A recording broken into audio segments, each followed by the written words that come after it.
No mistakes. Before you decide that there is only one choice that you can make, grant yourself permission to make all the choices available. Let yourselves explore all sides, all opportunities, all perspectives, and you will find that the freedom that you grant yourself will assist you in making the decision that you ultimately want to make. But first, granting yourselves permission is necessary. It is a part of the process. Now, when you make decisions, you often think of them as final. You often see the potential for having made a mistake, or perhaps you are worrying that you may lose precious time or money if you go down a path but then have to turn around and go back. So many of you miss the point of having the decision to make in the first place. Choosing is not about getting it right or about finding the best decision possible and making it. Choosing is about having opportunities for different experiences. But you cannot benefit from the variety that is in front of you if you think that any of the choices that you could possibly make would be wrong. You are never putting yourselves in a position to get something right, to do the right thing, or to find the right solution. You are always putting yourselves in position to give yourself opportunity to flow energy in a variety of directions. So as you contemplate the choice in front of you, no matter what the decision, allow yourself to imagine energy flowing from you into each one of these opportunities. Feel which one allows more flow and which one seems to stifle or even stop the flow altogether. Allowing the flow of energy to take you on a journey is much more important than finding yourselves on the right journey to the outcome that you have decided is the best. We want to remind all of you to lighten up and loosen up and take the seriousness out of your decision-making. If you saw all of the choices in front of you as different avenues that led to the same outcome, then you would have more fun with the process, and that is what we would recommend. Slow down. It will always benefit you to stop and slow down. The pace at which your world is moving has quickened considerably over the years. You are all attempting to keep up with the pace that most of you are uncomfortable with. You have many tricks for doing so. You have your caffeinated beverages and your multitasking. The speed at which you interpret your reality is also quickening. You process data much faster than the humans from previous generations. What this means is that the quickening that occurs within you is lessening the need for you to move as quickly, physically speaking.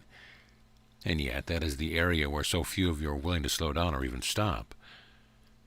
One way that you may discover is a useful tool for all of you in slowing down is to focus purely on one thing at a time. If instead of wanting to accomplish more with your actions, you sought to connect more with the point of your focus, you would find that the need for you to move more quickly would be diminished greatly. We are asking you to focus on quality of experience rather than quantity of accomplishments, and only you can determine the quality of the experience that you are having. Only you know for certain how much of a connection was made and whether or not you were able to fully digest your point of focus in the moment.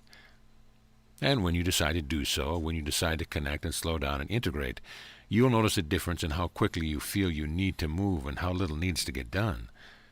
For you will no longer be living on a hamster wheel.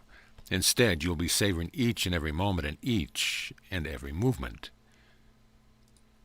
Competing and comparing. Witnessing yourselves in competition with another, you can see what you are afraid of. If you are competing with another to prove to yourself that you are better or at the very least good, then you can know that the fear that is driving you is a fear that you are not.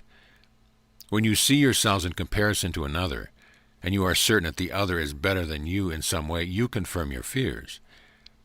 So there may be teachers that you have heard of who tell you never to compare or compete, but we would say that if you are comparing and competing with others, at the very least, use the experience to shine a light on one of your fears. You may not believe that it is valuable to experience fear or to be aware of that of which you are afraid. But we want you to know that in order for you to shine more of your light and your love on those aspects of yourself that feel afraid, it can be a very good idea to root out those fears in the first place. Everything serves you in some way, and competition and comparison are no exception to the rule. We like seeing you bring more of who you are out when you are competing with one another, and we see the value in that. We also know that comparison can lead to appreciation for someone else and for yourselves. And we know that when you are driven to compete and compare, it is usually coming from a place of feeling lack. And we want you to know that wherever there is lack, there is an opportunity for love. Holding higher frequencies. By accessing the awakened state of being, you have let go of so much already. You are already operating at a frequency that is higher than you have ever held prior to this moment. The experience of holding a higher frequency is not one of constant joy and bliss. The experience of holding a higher frequency is one of heightened awareness. In order for you to have a concept of frequency, you have been told to feel the frequency of your emotion.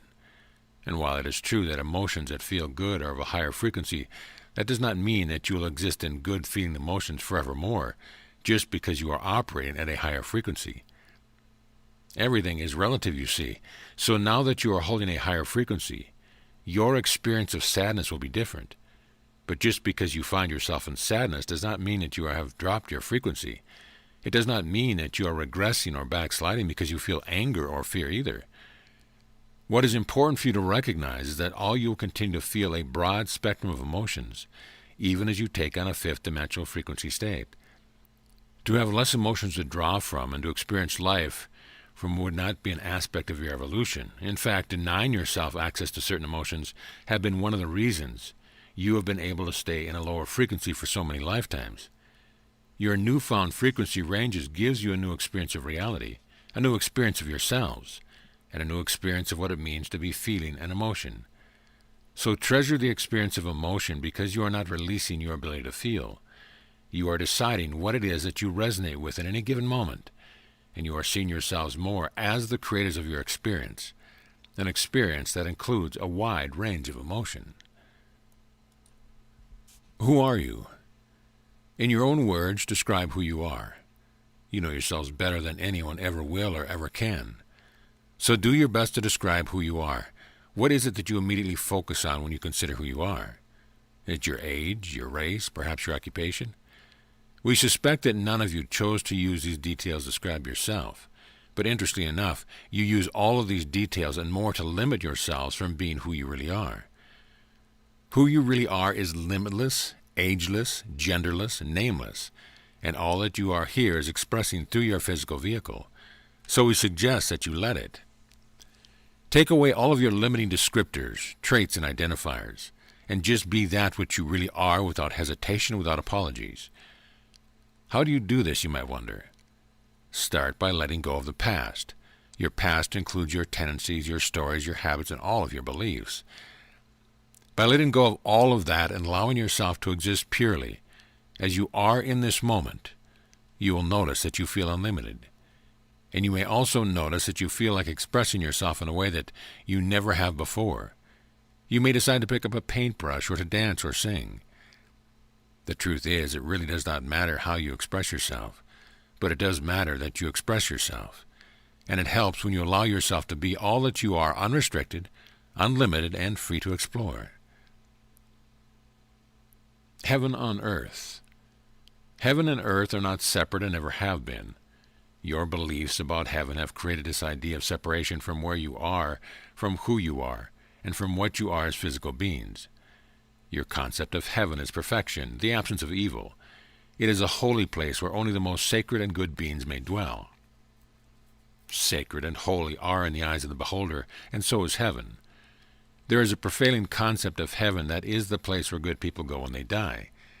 This necessitates a place for the bad people, so you have created the concept of hell. But you are looking at heaven and hell through your polarized eyes.